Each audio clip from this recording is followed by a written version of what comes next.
वह अकेली बैठी थी। 24 साल पहले गुजरी सारी बातें आज फिर से चलचित्र की तरह उसकी आंखों के सामने चलने लगी। भूली तो वो कभी नहीं थी, लेकिन आज वो सब बातें एक एक कर याद आ रही थी। सीधी सरल सुशीला गरीबी में अपना गुजारा करने को मजबूर थी। 24 साल पहले वह ब्याह कर अपने ससुराल आई थी। सुंदर थी, मृदुभाषी, गृह कार्य में दक्ष थी। माता पिता नहीं थे। ताऊ ताई ने किसी तरह अपना बोझ उसकी शादी कर उतार दिया। मायके में ताई की डांट और तानों को सहती रहती। सोचा था ससुराल में उसे प्यार करने वाला पति और माँ जैसी सास मिलेगी, लेकिन अपना सोचा कहाँ होता है। सपने तो सब देखते हैं, लेकिन कितनों के सपने पूरे होते हैं। जिस तरह सूरज की रोशनी पड़ते ही ओस की बूंद स्वतः ही गायब हो जाती है, वैसे ही हाल सुशीला के साथ हुआ। ससुराल पहुंचते पहली रात को ही उसका सारे सपने चकनाचूर हो गए। उस रात किशोर ने अपने दोस्तों के साथ दारू की महफिल सजाई थी। सुशीला को कमरे में लाकर बैठा दिया गया। नई नवेली सुशीला लजाई सुखड़ी सी पलंग के एक कोने में बैठी थी। किशोर आया और उसने उसकी ओर बिना देखे ही कहा, क्यों नाटक कर रही हो? चुपचाप कपड़े बदल और कहीं जाकर सो जा। मुझे तेरी सूरत नहीं देखनी। वो यही नहीं रुका, उसने आगे कहा, एक बात जान ले, मेरी दुनिया में तेरी कोई जगह नहीं। यही अम्मा की सेवा कर और कहीं कोने में पड़ी रह। मैं ललिता से प्यार करता हूँ। वो तो अम्मा के कहने पर तुझे दुल्हन बनाकर लाया था। सुशीला जैसे आसमान से धड़ाम से नीचे गिरी। जिस पति के भरोसे एक लड़की अपने मायके से ससुराल आती है, वही पति किसी और का हो, ये सुनकर उस पर क्या बीतेगी, ये इसके अलावा कौन जान सकता है। रात भर वे बिस्तर के कोने पर पड़ी रोती रही। आंखों ही आंखों में पूरी रात कटी। कौन था इस भरी दुनिया में उसके आंसू भी पोंछने वाला? सुबह दिन चढ़ाया, सुशीला देर तक सोती रही। अचानक सास का कर्कश शब्द गूंजा, ये है अच्छे घर की बहू के लक्षण। दिन चढ़ाया, अभी तक महारानी सो रही है। सास कमरे में आई। उसने कमरे और उसको जलती निगाहों से देखा। रात का माजरा समझ में आ गया। अब सुशीला के कष्ट के दिन शुरू होने वाले थे। हाथों की मेहंदी छूटी भी न थी। मेहमानों के जाते ही सुशीला को घर के काम में लगा दिया गया। सुबह 4 बजे की उठती और रात 11 बजे तक सास के पैर दबाने तक खटती। दिन भर घर का काम करने को बावजूद भी सास की जली कटी बातें सुनती। देर रात किशोर लौटता और एक तरफ सो जाता। वह चुपचाप से देखती और सब कुछ सहती रहती। एक दिन किशोर लिफाफे में लिपटी कोई चीज लाया था। वो उस दिन बहुत खुश था। उसने सुशीला से भी अच्छे से बात की। उसने सुशीला से तौलिया मांगा और नहाने चला गया। उस दिन सुशीला को ऐसा लगा जैसे तपती दोपहरी में किसी वृक्ष की छाया मिली हो। सुशीला ने आईने में खुद को निहारा। क्या कमी थी उसमें? किशोर की बेरुखी से उसने खुद को आईने में देखना भी छोड़ दिया था। किशोर नहाकर आता उससे पहले उसने श्रृंगार किया। उसने सोचा शायद किशोर सुधर गया है, चलो जान छूटी उस ललिता से। किशोर नहाकर आया। उसने सुशीला को देखा। आज पहली बार उसने नजर भरकर सुशीला को देखा था। कुछ देर तक के लिए किशोर सुध-बुध सा खो चुका था कि अचानक उसे ध्यान आया कि वो चमकीला लिफाफा कहाँ गया। वह इधर उधर ढूंढने लगा। आखिर सुशीला ने भांप लिया कि किशोर क्या ढूंढ रहा है। उसने किशोर से कहा, क्या आप वो लिफाफा ढूंढ रहे हैं? किशोर ने कहा, हाँ। शायद आपने ध्यान नहीं दिया। आप मुझे सरप्राइज देना चाहते थे। ये देखिए, मैंने पहन लिया। और लटों को एक तरफ करती उसने अपने कानों में पहने कुंडल की ओर इशारा किया। किशोर के गुस्से का ठिकाना ना रहा। उसने चिल्लाकर कहा, तुम्हारी हिम्मत कैसे हुई इसे पहनने की? और उसके कान से एक निर्दयी शिकारी की तरह उसके कानों से कुंडल नोच लिया। उस पर भी जी नहीं भरा तो सुशीला पर लात घूंसों की बारिश कर अपना गुस्सा उतारने लगा। सुशीला की सांस दौड़ी। किसी तरह सुशीला को किशोर से छुड़ाया। किशोर गुस्से से कांप रहा था और फिर पैर पटकता घर से चला गया। किशोर के जाने के बाद सास ने सुशीला के जख्म पर मलहम लगाया। सुशीला रो रो कर कह रही थी, माँ, मुझे नहीं मालूम था कि वो मेरे लिए नहीं था। सास ने उस दिन सुशीला को गले से लगाया और कहने लगी, मैंने बहुत बड़ी गलती कर दी तेरी शादी इस कसाई से करके। किशोर के बाप के परलोक सिधारने के बाद मैंने इसकी परवरिश में कोई कमी नहीं छोड़ी। बाप दादाओं की धन दौलत थी, किसी बात की कोई कमी नहीं रही। गलत संगत में आकर किशोर बिगड़ गया। पहले वो शराब पीकर आता था, उसके बाद किसी ललिता नाम की तवायफ के कोठे पर जाने लगा। मैंने बहुत समझाया, कसम दी, लेकिन वो हर बार झूठी कसम खाकर वहाँ नहीं जाने को कहता। लेकिन किसी न किसी से पता चलता कि वो वहाँ रोज ही जाता है। उसने जाना नहीं छोड़ा। थक हार कर मैंने किशोर की शादी कराने की सोची। पंडित जी से बात की तो उन्होंने तुम्हारा नाम सुझाया।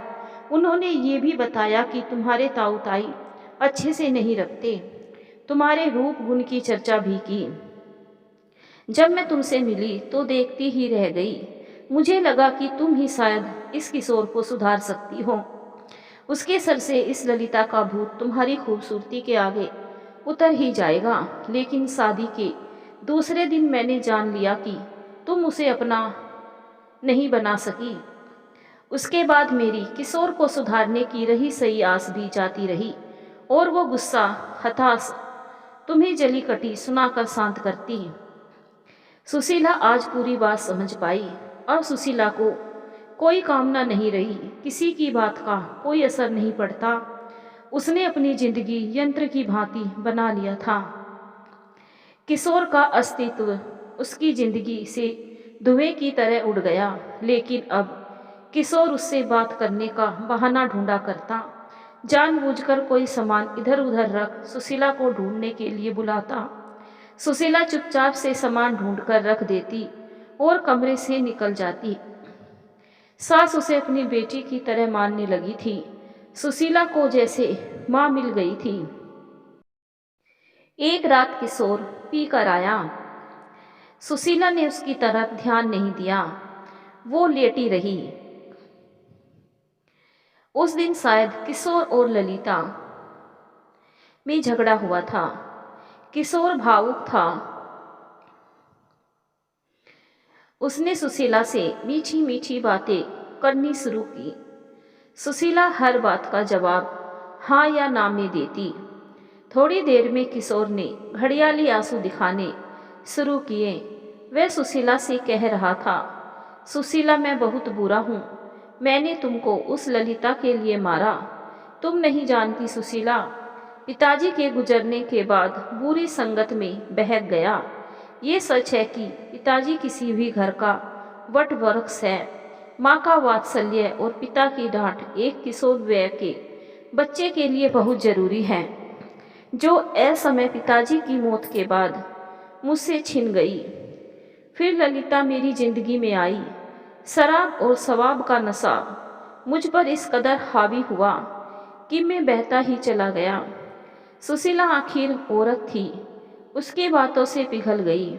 उसे लगा शायद किशोर को गलती का एहसास हो गया है। उस रात दोनों ही एक दूसरे के हो गए। सुशीला सुबह उठी, उसने देखा किशोर सोया था। बाहर सूरज अपनी लालिमा बिखेर रहे थे। वह मन ही मन बुदबुदाई, ईश्वर मेरे जीवन का नया सवेरा हो। लेकिन ये उसकी गलत सोच थी। किशोर नहीं बदला था। उस रात जो कुछ हुआ उसका किशोर को ना कोई होश था, ना ही उसकी जिंदगी में कोई मायने। लेकिन सुशीला के जीवन में नई सुबह की वास्तव में एक शुरुआत थी। एक नए जीवन का अंकुर प्रस्फुटित हो रहा था। सास खुश थी, घर को चिराग मिलने वाला था, उनके वंश का उत्तराधिकारी। सास ने कई बार किशोर को बताने की कोशिश की। बहाने से कहती, सुन, अब सुशीला का विशेष ध्यान रख, लेकिन किशोर को किसी की बात सुनाई ही नहीं देती थी। उसके दिल दिमाग पर ललिता ने पूरा कब्जा कर रखा था। किशोर की माँ चिंतित रहती, सुशीला के भविष्य को लेकर। हे भगवान, इस बिन माँ की बच्ची को कितना दुख दोगे, पता नहीं क्या होगा मेरा जाने के बाद इसका। एक दिन सास ने उसे अपने पास बुलाया और कहा, सुशीला, मुझे लगता नहीं मैं ज़्यादा दिन जिंदा रह पाऊंगी। तेरे जो गहने हैं वो तू ले ले, पता नहीं कब कैसा समय आ जाए। किशोर पर मुझे रत्ती भर भरोसा नहीं कि वो तुझे खुशी देगा। मेरे जाने के बाद तेरे साथ क्या करे। और सास ने सुशीला को कुछ पैसे और गहने दे दिए। अगले दिन ही सास इस दुनिया से कूच कर गई। सुशीला बहुत रोई। उससे माँ का आसरा छिन गया था। उल्टे उस कपूत को कोई माँ के जाने का दुख नहीं था, या यूं कहे कि वो इंतजार ही कर रहा था। 13 दिन बीते। माँ की 13वीं होते ही वो ललिता को घर ले आया। ललिता ने आते ही कह दिया कि इसे निकालो, मैं इसके साथ नहीं रह सकती। उस दिन किशोर ने सुशीला को घर से निकाल दिया, इस बात से अनजान कि उसके वंश का उत्तराधिकारी सुशीला की कोख में आ गया है। सुशीला मायके जा नहीं सकती थी। उसकी समझ में नहीं आ रहा था कि वो कहाँ जाए। एक अकेली औरत जिसके साथ इतना बड़ा खेल जिंदगी ने खेला, उसका दिमाग काम नहीं कर रहा था। जिंदगी से ठुकराई हुई सुशीला चलते चलते कब सड़क पर आ खड़ी हुई पता ही नहीं चला। बहुत सी बसें गुजर रही थी, कुछ उसे देखकर रुक जाती, लेकिन सुशीला मूर्तिवत खड़ी रहती। खड़े खड़े उसके पैर दुखने लगे। तभी एक बस रुकी। सुशीला अनायासी इसमें चढ़ गई और जाकर पीछे एक सीट पर बैठ गई। अपने अपने गंतव्य पर एक एक कर सभी यात्री उतर गए, लेकिन सुशीला बैठी रही। आखिर कंडक्टर सुशीला के पास आया। उसने कहा, कहाँ जाना है? बस अब आगे नहीं जाएगी क्या? हड़बड़ाकर सुशीला बोली, ये बस कहाँ रुकी है? कौन सा बस स्टैंड है? कंडक्टर की आंखें आश्चर्य से फैल गई। ये मेरठ का बस स्टैंड है, तुम्हें कहाँ जाना था? सुशीला खुद को संयत करते हुए बोली, अरे नहीं भैया, ऐसी बात नहीं है, थोड़ी आंख लग गई थी, मेरठ आ गया क्या? धन्यवाद भैया, आपने बता दिया, कह सामान ले सुशीला उतर गई। कंडक्टर ने उसके हाव भाव से जान लिया था कि ये महिला कुछ छिपा रही है। अच्छे घर की तो लग रही है, लेकिन हालात की मारी है। कंडक्टर किशनलाल मेरठ परिवहन निगम का कर्मचारी था। वह काफी सुलझा और सभ्य व्यक्ति था। उसका परिवार मेरठ में ही रहता था। आज से उसका 2 दिन का रेस्ट था। उसने दुनिया देखी थी। उसने बहुत से घर से भागी लड़कियों को उनके घर पहुंचाया था। वह सवारी के हाव भाव से जान जाता था। सुशीला की हालत उसे एक दुखियारी स्त्री की तरह लगी। वह लगातार सुशीला पर नजर रख रहा था। उसने देखा सुशीला अपना सामान रखकर एक बेंच पर बैठ गई। आसपास कुछ लड़के मंडरा रहे थे। वे मौका ताड़ किसी का सामान उठा चंपत हो जाते थे। ये बात किशनलाल को पता थी। आखिर वह धीमे धीमे कदमों से सुशीला की तरफ बढ़ा और सुशीला के निकट आकर उसने पूछा, और बहन जी कहाँ जाएगी? कोई लेने आने वाला है क्या? सुशीला पहली बार गांव से शहर आई थी, वो भी मेरठ। यहाँ की भागदौड़, हल्ला गुल्ला, चकाचौंध सब कुछ देख उसका दिमाग काम ही नहीं कर रहा था। किसी पर विश्वास करने की हिम्मत भी नहीं थी और बिना कुछ बोले जाने मंजिल भी नहीं मिलनी थी। आखिर उसने किशनलाल के आगे चुप्पी तोड़ी। सुशीला कहने लगी, भैया मैं यहाँ एकदम नई हूँ, मुझे यहाँ के बारे में कुछ भी नहीं मालूम। मेरा कोई घर बार नहीं है। अगर कोई सर छुपाने की जगह मिल जाए तो मेहरबानी होगी। किशनलाल ने कहा, मैं तुम्हारी स्थिति देखकर समझ गया था कि तुम अकेली और शहर से अनजान हो। आओ अभी तो फिलहाल मेरे साथ मेरे घर चलो, फिर तुम्हारे रहने का कोई इंतजाम हो जाएगा तो तुम वहीं चली जाना। किशनलाल ने उसका सामान उठाया और सामान लेकर आगे आगे चलने लगा। सुशीला भी उसके पीछे पीछे चलने लगी। किशन लाल ने टैक्सी ली और वो सुशीला को लेकर अपने घर पहुंचा। आसपास के लोग किशन लाल को सवाल भरी नजरों से देख रहे थे। आज किस बेसहारा को ये किशन लाल लेकर आया है? सुनैना ओ सुनैना, पत्नी को पुकारते किशन लाल ने दरवाजा खटखटाया। दरवाजा किशन लाल की पत्नी ने खोला। ये थी सुनैना, किशन लाल की पत्नी। सुशीला ने नमस्ते की मुद्रा में हाथ जोड़ लिए। सुनैना ने किशन लाल से कहा, आ जाने में देर कर दी। किशन लाल ने कहा, हाँ सुनैना, ये सुशीला है। ये बेचारी अकेली है, शहर में बिल्कुल नहीं है, गांव की है बेचारी। यहाँ तो तुम जानती ही हो क्या हो सकता है अकेली महिला के साथ। किसी ऐसे वैसे के हाथ लग जाती तो बेचारी की जिंदगी बर्बाद हो जाती। किसी भले घर की महिला लग रही थी, इसीलिए मैं यहाँ ले आया। कोई बात नहीं, सुनैना ने कहा, मैं इसे जब तक कमरा दिखाती हूँ, आप नहा धो लीजिए, फिर मैं खाना लगा दूंगी। ठीक है भाग्यवान, जैसी आपकी इच्छा, किशन लाल ने हंसते हुए कहा। किशन लाल का मकान 2 कमरे का था। एक कमरे में ही किचन बना रखा था। उनके घर की बगिया में उन दोनों का एक प्यारा सा बेटा था, बंटी। छोटी सा हंसता खेलता परिवार। आमदनी ज्यादा नहीं थी तो अनावश्यक खर्चे भी नहीं थे। सुनैना काफी मिलनसार और किशन लाल की तरह ही उसमें भी सेवा भाव कूट कूट कर भरा था। ऐसे पति पत्नी बिरले ही मिलते हैं। ये सुशीला के किसी पुराने पुण्य कर्म का परिणाम था या उसकी जिंदगी के कांटों का एक एक होकर कम होने की शुरुआत। 2 दिन बाद किशन लाल अपनी ड्यूटी पर चला गया।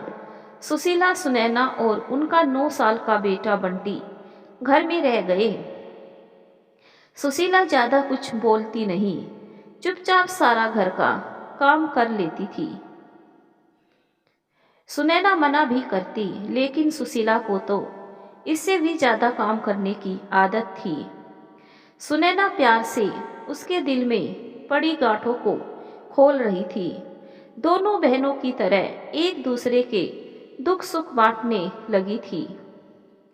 सुनैना कभी अनजाने में भी सुशीला के अतीत में मिले जख्मों को नहीं कुरेदती। इधर सुशीला के पेट आकार ले रहा था। 6वां महीना था। सुनैना को बहुत बार सुशीला कह चुकी थी कि उसके रहने के लिए अलग मकान देख ले, वो बोझ बनकर नहीं रहना चाहती। लेकिन किशन लाल और सुनैना ने उसे हिदायत दी थी कि जब तक उसका बच्चा ना हो जाए और वो 1 साल का नहीं होगा, वो सुशीला को कहीं जाने नहीं देंगे। सुशीला की पूरी देखभाल, समय पर टीके लगवाने का काम सब सुनैना कर रही थी। निश्चित अवधि पर सुशीला ने एक पुत्र को जन्म दिया। नाम रखा केशव। केशव मक्खन जैसा सफेद रंग का था उसका। सुनैना और किशन लाल ने घूम घूम कर मोहल्ले में मिठाई बांटी। सुशीला का दिल उदास था। इस अभागे को पिता होते हुए भी पिता का प्यार नसीब नहीं था। दादी होती तो घूम घूम कर मिठाई बांटती, पूजा हवन और सारे संस्कार करवाती। कितना कुछ छूट गया। जो अपने थे पराये हो गए और पराये अपने हो गए। एक अपने से ज्यादा सुनैना और किशन लाल ने उसका ख्याल रखा। घर में प्यार से सब केशव को कन्हैया पुकारते। उसके लिए किशन लाल ने सूखे मेवे और फल लाकर रख दिए थे। सुनैना उसे समय समय पर ये सब देती रहती। सुशीला को ये सब देख बहुत बुरा लगता कि बेचारे कम तनख्वाह में भी किसी तरह उधार मांगकर घर चला रहे थे। अब धीरे धीरे उसकी कमजोरी दूर हो रही थी और कन्हैया भी बड़ा हो रहा था। एक दिन हिम्मत करके उसने सुनैना से कहा, भाभी, मुझे आप कहीं रहने की जगह दिलवा दीजिए। मुझे सिलाई आती है, कुछ पैसे और गहने बेचकर मैं गुजारा कर लूंगी। बंटी को भी तो भाभी अच्छी शिक्षा देनी है। मैं नहीं चाहती मेरे और कन्हैया की वजह से आप लोग अपने शौक और उसके बचपन से समझौता करें। सुनैना ने समझाया कि अभी वो कमजोर है, अकेली कैसे छोटे बच्चे का ध्यान रख पाएगी। पर सुशीला को अपने फैसले पर अड़िग रही। जब शाम को किशनलाल लौटा तो सुनैना ने सारी बात बताई। किशनलाल ने भी हामी भरी। उसके एक मित्र ने बताया कि यहीं पास में एक घर खाली है, अगर सुशीला रह सके तो सस्ते में दिलवा दूं। तुम लोग से ज़्यादा दूर भी नहीं रहेगी, कोई परेशानी होगी तो मदद भी कर देना। ये सुझाव किशनलाल को पसंद आया। उसने सुनैना और सुशीला से बात की। सब लोग सुबह सुबह बस्ती गए। वहाँ का मंजर देख किशनलाल ने मना कर दिया, लेकिन सुशीला ने कहा, मैं रह लूँगी भैया। सवेरे जब वो लोग गए थे तब नल पर पानी के लिए लड़ाई हो रही थी। सार्वजनिक शौचालय के पास लाइन लगी थी। गली में आवारा लड़के लड़ाई झगड़ा कर रहे थे, पर सुशीला को इन सभी परिस्थितियों से कोई ऐतराज नहीं था। उसका एक ही मकसद था, अपने कन्हैया को अच्छी शिक्षा देकर बड़ा आदमी बनाना। बस्ती में सुबह सुबह लड़ाई झगड़ा रोजमर्रा का काम था। उसके बाद सब काम पर चले जाते थे तो पूरा दिन शांति का माहौल था। सुशीला अपने घर में आ गई। कुछ भी घरेलू सामान उसके पास नहीं था। कुछ सामान सुनैना ने गृहस्थी के दे दिए थे। किशनलाल ने बैंक में खाता खुलवा दिया। सुशीला ने कुछ गहने बेच पैसे बैंक में फिक्स डिपॉजिट करवा दिया, कन्हैया की उच्च शिक्षा के लिए। सुशीला थोड़े पैसे से एक सिलाई मशीन ले आई। आसपास के घरों में जिसे वह जानती थी वहां बता दिया कि किसी को कपड़े की सिलाई करवानी हो तो वो सील देगी। उसके हाथ में जादू था। धीरे धीरे लोग उससे कपड़ा सिलवाने लगे। कुछ आमदनी होने लगी, घर का खर्च चलने लगा। अकेली औरत पर जमाने की गंदी नजर भी होती है। बस्ती में कुछ आवारा मवाली सड़क छाप गुंडे रास्ते में बैठ कैरम खेलते और सामने से जाती लड़कियों जवान महिलाओं पर फब्तियां कसते। वे लोग सुशीला को भी कुछ न कुछ कहकर छेड़ते। पहले तो वो अनसुना कर आगे बढ़ जाती थी, लेकिन एक दिन उनमें से एक ने उसका हाथ पकड़ लिया। उस समय सुशीला का खून उबल उठा। वह सीधी सादी सुशीला से रनचंडी बन गई। उसने पास से एक डंडा उठाया और उन लड़कों को खूब धोया। फिर किया था, पूरी बस्ती के लोग उन गुंडों मवालियों पर हाथ साफ करना शुरू कर दिया। कुछ जवान लड़कियां और स्त्रियां भी उन सब की छींटाकशी से आहत थी, लेकिन डर से हिम्मत नहीं कर पाती थी। उस दिन सुशीला की हिम्मत ने उन्हें भी हिम्मत दी। सुनैना और किशनलाल ने जब यह खबर सुनी तो दौड़े दौड़े आए। सुनैना ने कहा, सुशीला अब तो घर चल मेरे साथ। सुशीला ने कहा, भाभी आप लोगों ने मुझे ऐसे वक्त पर सहारा दिया जब मैं कुछ भी नहीं जानती थी शहर को और चालबाज समाज में छुपे भेड़ियों के बारे में। भाभी आप चाहती है कि मेरा उद्देश्य पूरा हो तो मुझे अपनी लड़ाई खुद लड़ने दीजिए। कन्हैया को भी कठिन जीवन देखना है, जानना है। कन्हैया अभी अभी खेल कर आया था। किशनलाल और सुनैना को देख उनसे मामा मामी कहकर लिपट गया। उन्होंने उसे खूब प्यार किया और उसकी मनपसंद मिठाई दी। फिर सुशीला और कन्हैया को फिर आने को कह चले गए। अब सबकी नज़र में सुशीला का सम्मान बढ़ गया था। सब उसका ख्याल रखते, विशेषकर दुखिया चाची सुशीला के दुख सुख में पहले पहुंचती थी। इस सीधी साधी सुशीला को समय ने बहुत कुछ सिखा दिया था। बस्ती नेताओं का वोट बैंक था। चुनाव के समय बड़े बड़े नेता वोट के लिए चुनावी ट्रूजिम करने इस बस्ती में आते थे। बस्ती के लोगों को कुछ लुभावने वायदों की चाशनी घोलकर नेता पिलाकर 5 सालों के लिए अलविदा कह जाते।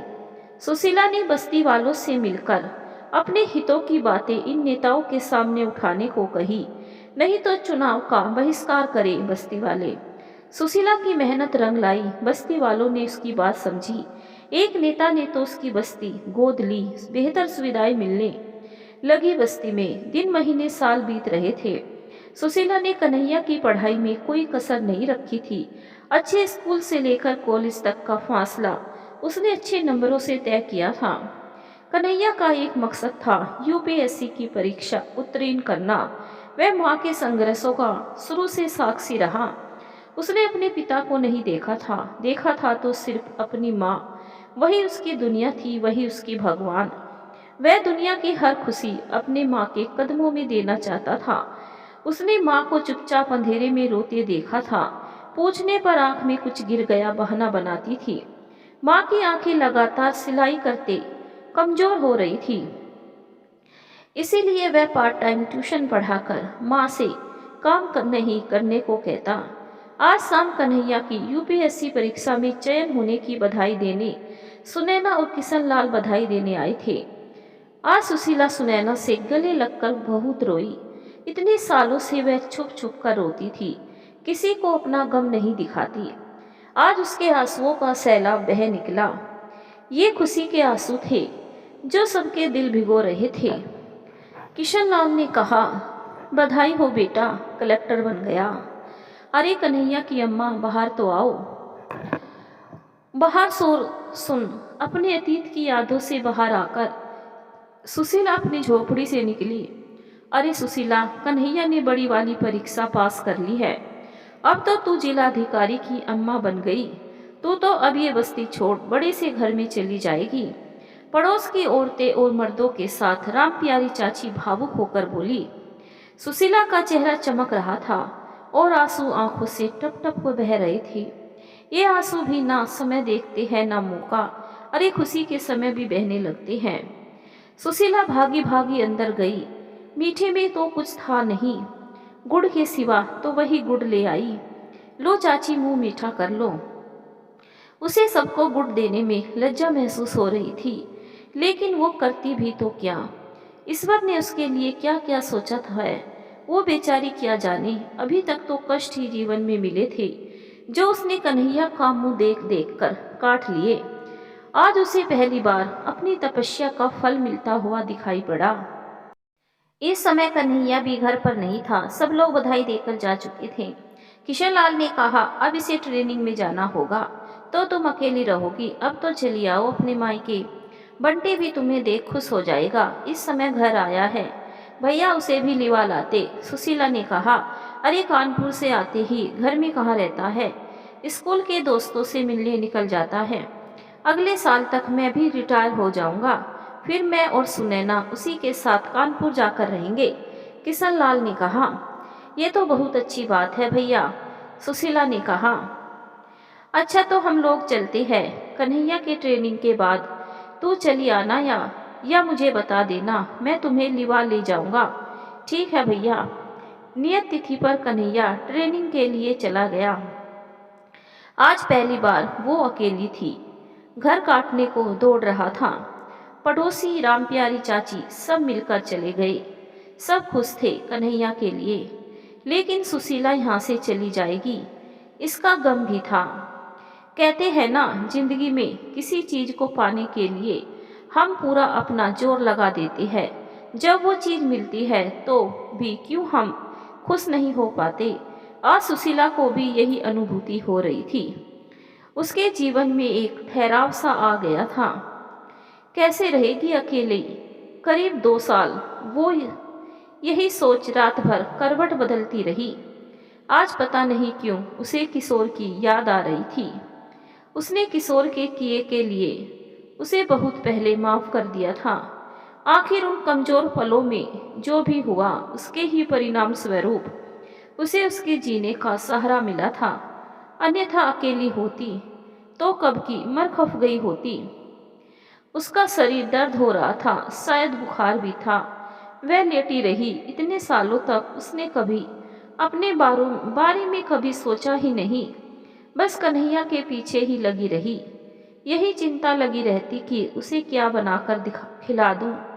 उसके कपड़े पुराने हो गए हैं, कॉलेज में कोई उसका मजाक न उड़ाए। पढ़ाई लिखाई भी उसने महंगे स्कूल में करवाया था।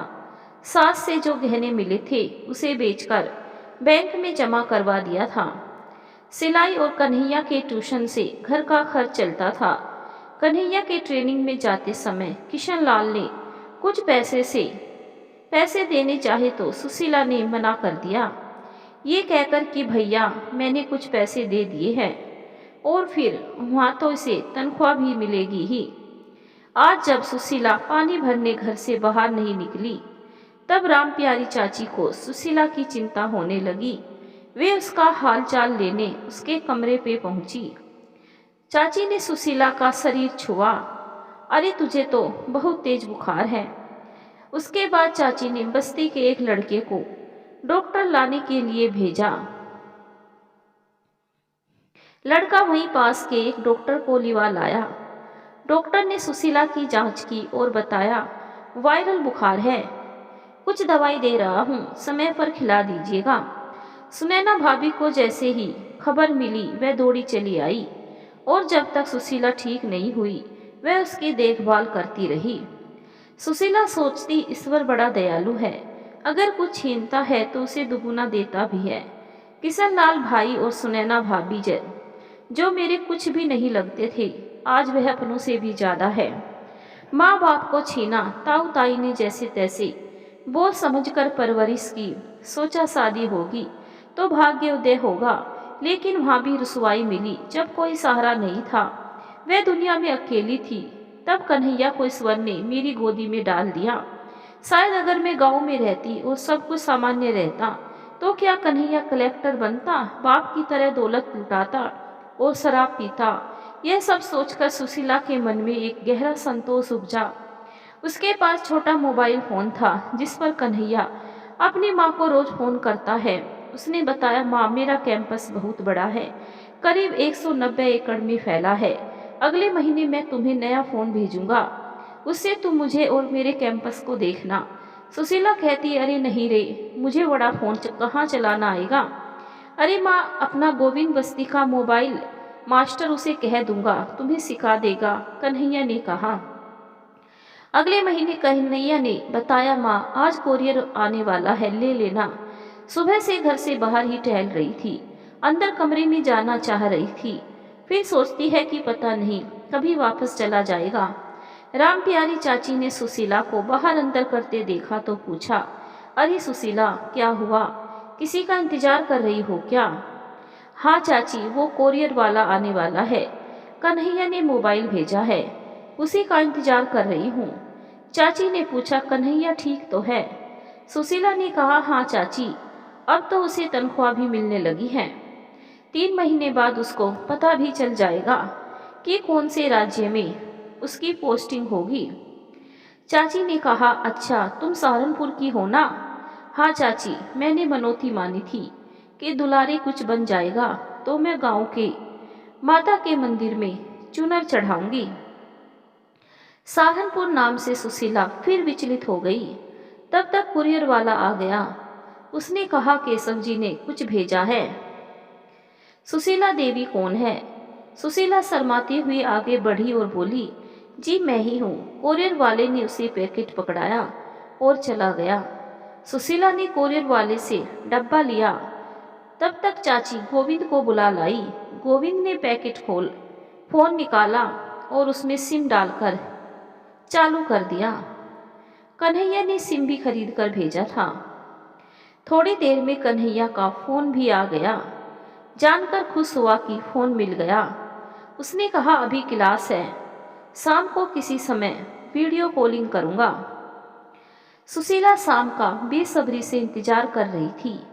शाम को फुर्सत मिलते ही कन्हैया ने वीडियो कॉलिंग की। सभी बस्ती वाले उसे उसके फोन के इंतजार में बैठे दिखे। उसने सबको नमस्ते किया। सुशीला इतने दिन बाद कन्हैया को देखकर भावुक हो गई। उसकी आंखें नम हो गई।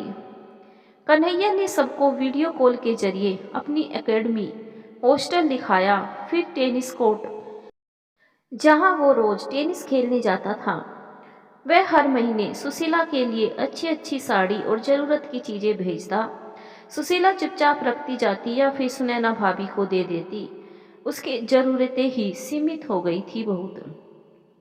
एक दिन सुनैना भाभी आई, सुशीला को बिना बताए ब्यूटी पार्लर ले गई। कन्हैया ने फोन करके सुनैना भाभी को माँ को पार्लर ले जाने के लिए कहा था। उस दिन पार्लर से लौटकर सुशीला ने खुद को आईने में देखा तो देखती ही रह गई। वह आज भी उतनी ही सुंदर थी, सिर्फ बालों में सफ़ेदी आ गई थी। जिम्मेदारियों और वक्त के थपेड़ों ने चेहरे पर असमय झुर्रियाँ ला दी थी।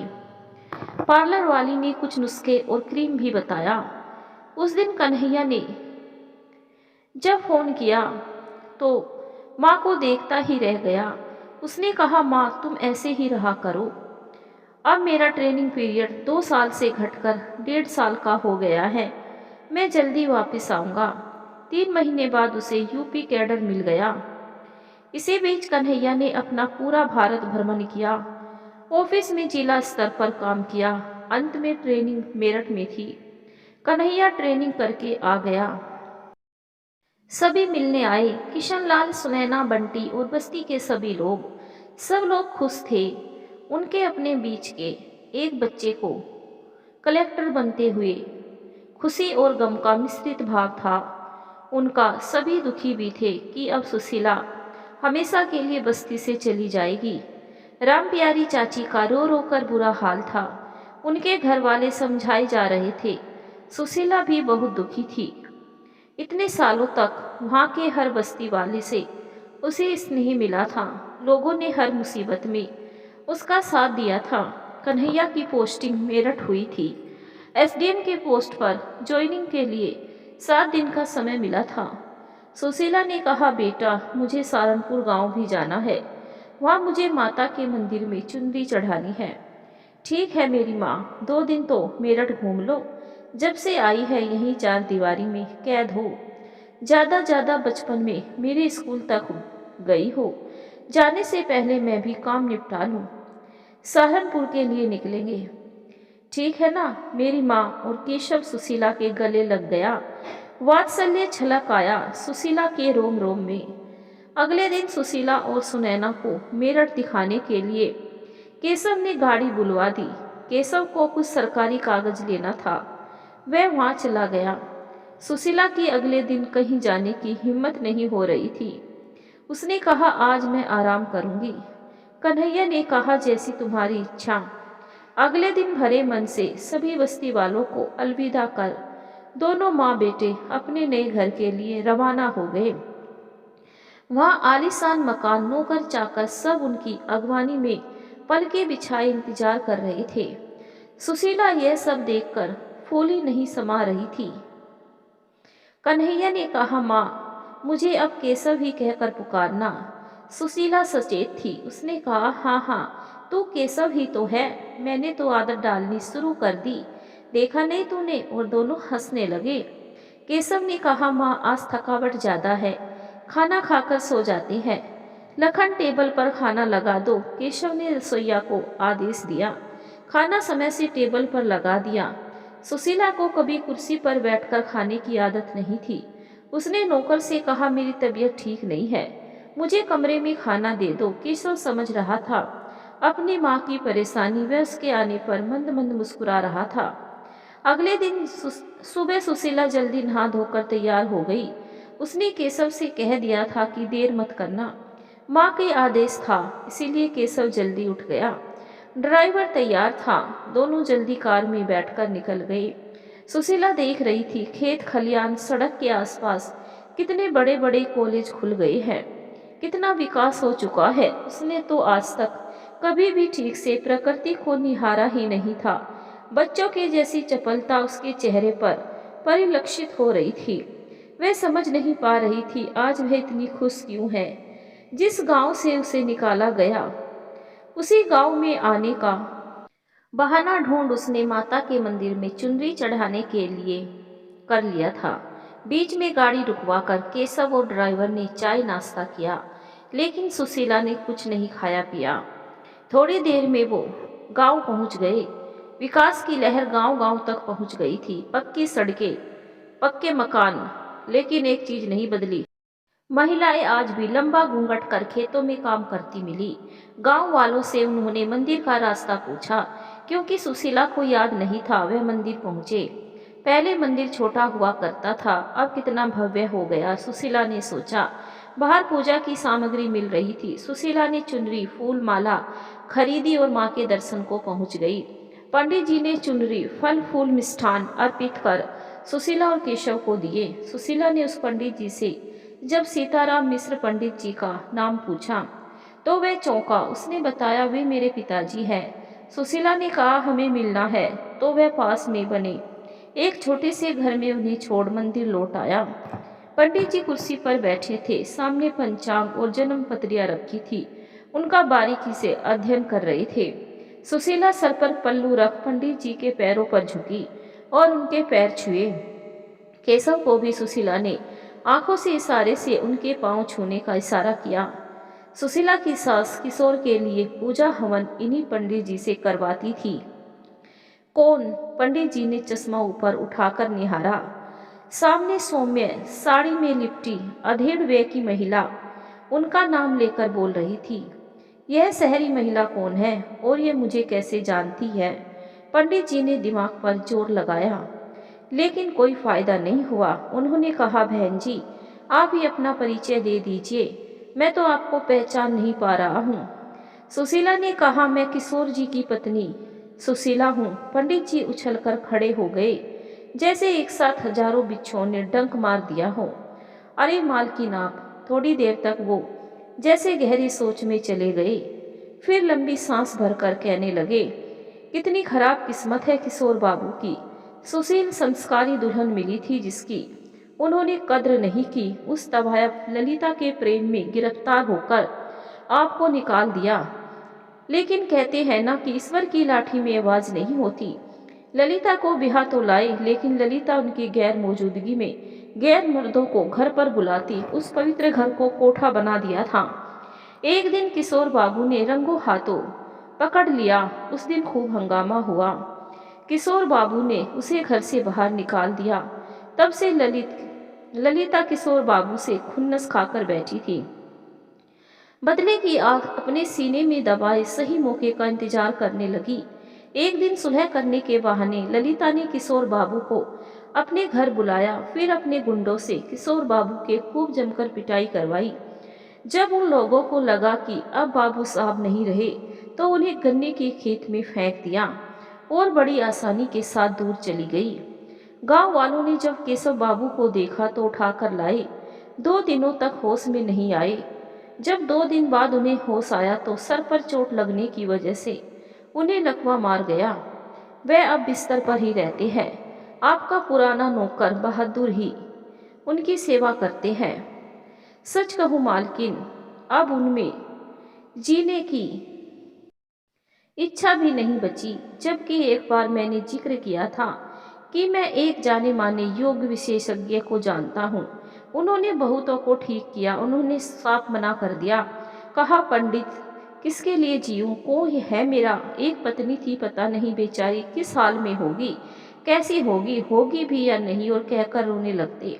मालकिन, आप उनसे मिल लो, कम से कम और सुकून से मर तो सकेंगे। सुशीला ने केशव की ओर देखा। केशव का चेहरा उदासीन था। माँ खुश रहे, जो भी फैसला होगा वह साथ रहेगा। उसे मामा मामी बंटी को छोड़ किसी से उसे मोह नहीं था। मन ही मन केशव ने सोचा, लेकिन कुछ बोला नहीं।